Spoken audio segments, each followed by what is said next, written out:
ভোটাধিকার 100 দিনের কাজ পুনরায় শুরু ও জব কার্ড বাঁচাও কর্মসূচিতে মোহাম্মদ সেলিম।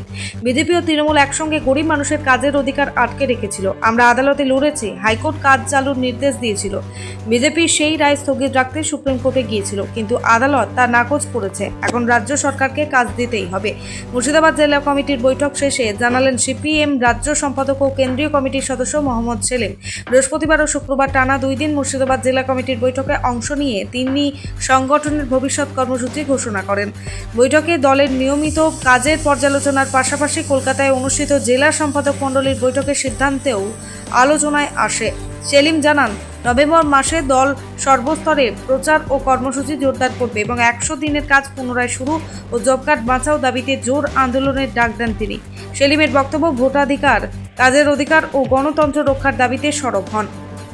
এসআইআর ইস্যু প্রসঙ্গে সেলিমের মন্তব্য, মানুষ যখন কাজ, আবাসন ও পুনর্বাসন চাইছে তখন শাসক দল এসআইআর নিয়ে ভয় দেখাচ্ছে। ভোটার তালিকা ঠিক করার দায়িত্ব নির্বাচন কমিশনের, সরকার বা দলের নয়।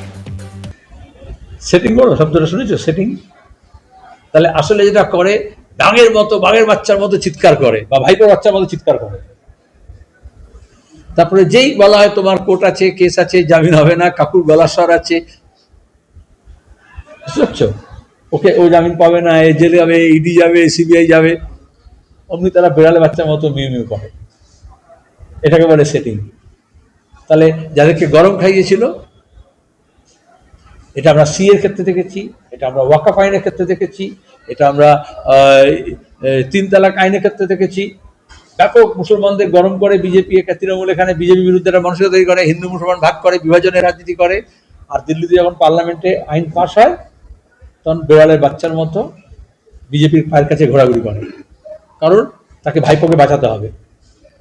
কারণ যে কোটি কোটি টাকা রোজগার করছে, সেটা দুর্নীতি করে হোক, শিক্ষক নিয়োগের চাকরি করে হোক, নারদা হোক, সারদা হোক, বা এই স্মাগলিং হোক, এই দুর্নীতিতন্ত্রকে বাঁচিয়ে রাখতে চায়। 100 দিনের কাজের টাকাও চুরি করেছে।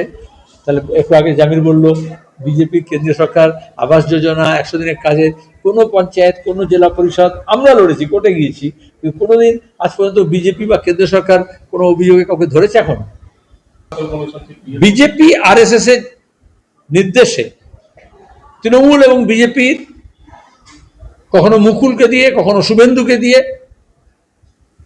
যে বিভাজনের রাজনীতি করেছে, তার তো মুর্শিদাবাদ শিকার হয়েছে। পঞ্চায়েত দখল যেভাবে করেছে, গুন্ডামি যেভাবে করেছে, দলবদল যেভাবে করিয়েছে, পুলিশকে সহযোগিতা নিয়ে, টাকাকে নিয়ে। তাহলে এগুলো, এটাকে বলে ভার্নারেবল এরিয়া। শুধু মুর্শিদাবাদ নয়, মালদা, মুর্শিদাবাদ, উত্তর দিনাজপুর, দক্ষিণ দিনাজপুর।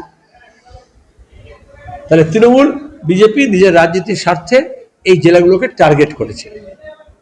এসআইআর নাম করে যা বলছে, বিহারের অভিজ্ঞতা এবং আসামের অভিজ্ঞতাকে আমরা দেখেছি যে কারা ভার্নারেবল সেকশন: আদিবাসী, তপশিলি, উদ্বাস্তু, মুসলমান, পরিযায়ী, মহিলা। চরে থাকে, সীমানায় থাকে, দুর্গম এলাকায় থাকে, যাদের নিজস্ব বাসস্থান নেই, যাদের জমি জমার দলিল নেই, যারা অল্প শিক্ষিত, যারা আর্থিকভাবে দুর্বল, তাদেরকে ছবি তুলতে বলছে, ফর্ম ফিল আপ করতে হচ্ছে। এটা করতে একজন লোকের 100 টাকা বেশি যাবে। যে রাজ্যে দৈনিক মজুরি 280 টাকার নিচে, গোটা দেশের মধ্যে সবচেয়ে কম, সেখানে তুমি তো আর্থিক বোঝা চাপালে। তা আমি বললাম, তো ডেড ভোটারের তালিকা সরকারের কাছে আছে, শুধু একটা ডিপার্টমেন্ট থেকে একটা ডিপার্টমেন্টে নেবে, তাও কাগজপত্র নিতে হয় না, কম্পিউটারে ট্রান্সফার হয়ে যায়। সেটা না করে বলছে আপনি সব জমা দিন। নোটবন্দির সময় আমি ছিল যে সরকার চাইতো কালো টাকা উদ্ধার করতে হবে, তা তো সোজাসুজি কালো টাকা যেখানে জেনারেট করতো। সরকার জানে না কাদের কাছে কালো টাকা আছে? এক একটা বিয়ে হলে বোঝা যায় কালো টাকা কার আছে, হয় না? কোটি কোটি টাকা যখন হয়, আমরা বলে দেবো লিস্ট, আমাদের কাছে চাইলে আমরা দিয়ে দেবো এদেশে কত কাদের কাছে কালো টাকা আছে, এ রাজ্যে কাদের কাছে কালো টাকা আছে।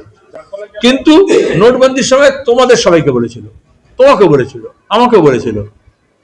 তাহলে এখন মৃত ভোটারকে বাদ দিতে হবে, যারা ভারতীয় তাদেরকে বাদ দিতে হবে, তো সরকার তো সেটা করতে পারে।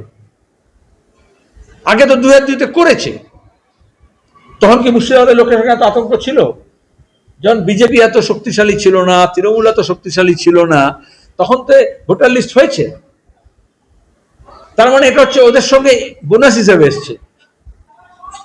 আর বিশেষত সীমাঞ্চলে যেটাকে ওই কাটিহার পূর্ণিয়া আমরা তো দেখেছি বিহারের পরে যে কাদের নাম বাদ দেওয়া হয়েছে, মহিলাদের বাদ দেওয়া হয়েছে, পরিযায়ী শ্রমিকদের বাদ দেওয়া হয়েছে, এবং ওই সমস্ত সীমাঞ্চলের সংখ্যালঘু মুসলমানদের নাম বাদ দেওয়া হয়েছে বেশি সংখ্যা। এই জন্য সুপ্রিম কোর্ট বলছে, কিন্তু ইলেকশন কমিশন এদিকে ভোট হয়ে যাচ্ছে বিহারের, এখনো লিস্ট বার করতে পারেনি কাকে বাদ দিলেন, কেন বাদ দিলেন।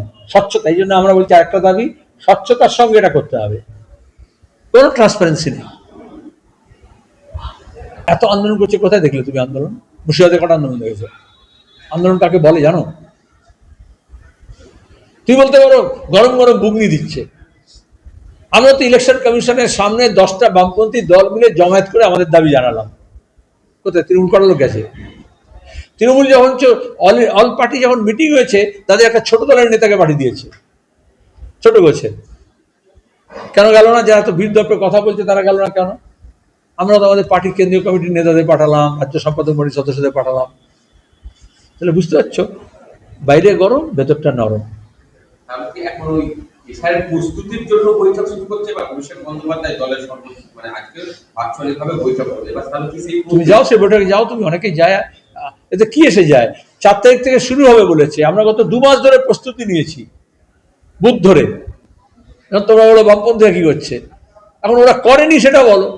তা 1 মাস ঘুমিয়েছিল, 1 মাস ধরে নিজের কর্মীদের বলে করতে দেবো না, এখন বলছে কি করে করবো সেটা শেখাবো। ধোকা। তৃণমূল সমর্থক, তৃণমূল দরদি আর তৃণমূলের কর্মীদেরও ধোকা দিয়েছে অভিষেক। বহরমপুর থেকে উম্মার শেখের রিপোর্ট, চেতনা নিউজ। সোনার গহনায় এবার দুর্দান্ত অফার।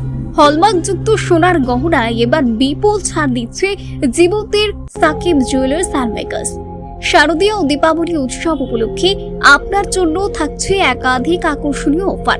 এখানে পাবেন নানান নকশার সোনার গহনা, নেকলেস, কানের দুল, আংটি, বীর শাখাপলা, নোয়া বাঁধানো গহনা। তবে আর ভাবনা কিসের? আজই আসুন জীবন্তী সাকিব জুয়েলার্স অ্যান্ড মেকার্সে। দীপাবলির উৎসবে কেনাকাটার জন্য আজই চলে আসুন জীবন্তীর একমাত্র বিশ্বস্ত প্রতিষ্ঠান জীবন্তীর সাকিব জুয়েলার্সে। আমাদের ঠিকানা জীবন্তী বাসস্ট্যান্ড, সৈয়দ হাজি মার্কেট, কান্দি, মুর্শিদাবাদ। প্রযত্নে আবু তাহের শেখ। যোগাযোগ নম্বর 9932846770 অথবা 7478666786।